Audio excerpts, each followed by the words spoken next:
The distance from B to C is thrice that from A to B. Two trains travel from A to C via B. Okay. Let's draw this figure. A से C तक दो train गई और BC का जो distance है, suppose करिए ये B है, BC is thrice that of AB. Let's assume AB 10 metre है, ठीक है, तो BC thrice मतलब 30 मीटर होगा ना, 3 गुना है. अब दो ट्रेन जा रही हैं A to C. Let's suppose ये ट्रेन T1 है, ये ट्रेन T2 है, दोनों इधर से जा रही है. Speed of train 2 is double that of train 1 while traveling from A to B and their speeds are interchanged while traveling from B to C. Okay. मान लीजिए ट्रेन 1 की स्पीड है A से B के दौरान 1, मतलब मीटर पर second, इसे भी आप मीटर समझ लीजिए.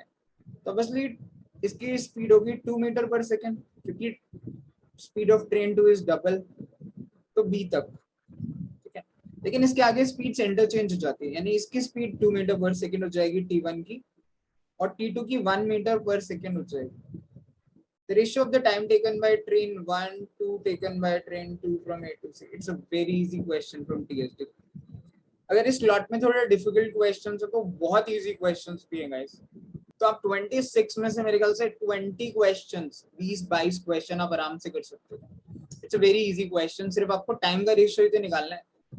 हमें देखना है T1 को कितना टाइम लगेगा. देखिए 1 की स्पीड से 10 का डिस्टेंस ट्रेवल करना है, तो डिस्टेंस अपॉन स्पीड ही तो टाइम होता है. तो यहाँ पे 10 सेकेंड लगेंगे, और अगले वाले में 30/2 यानी 15 सेकेंड लगेंगे. यही तो होता है ना, time is equal to distance upon speed. Distance भी गिवन है, स्पीड भी. तो टोटल टाइम T1 को कितना लगा, 25 सेकेंड्स.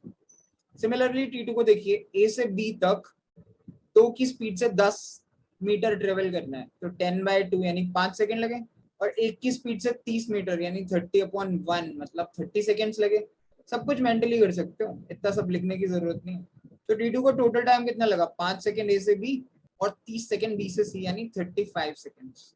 आपको इन दोनों का टाइम का ही रेशियो बताना है. आप रेशियो में देखिए T1/T2 कितना आता है, काटेंगे 5 से तो 5/7.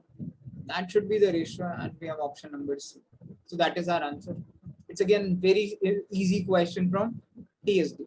Try this again. It's really easy.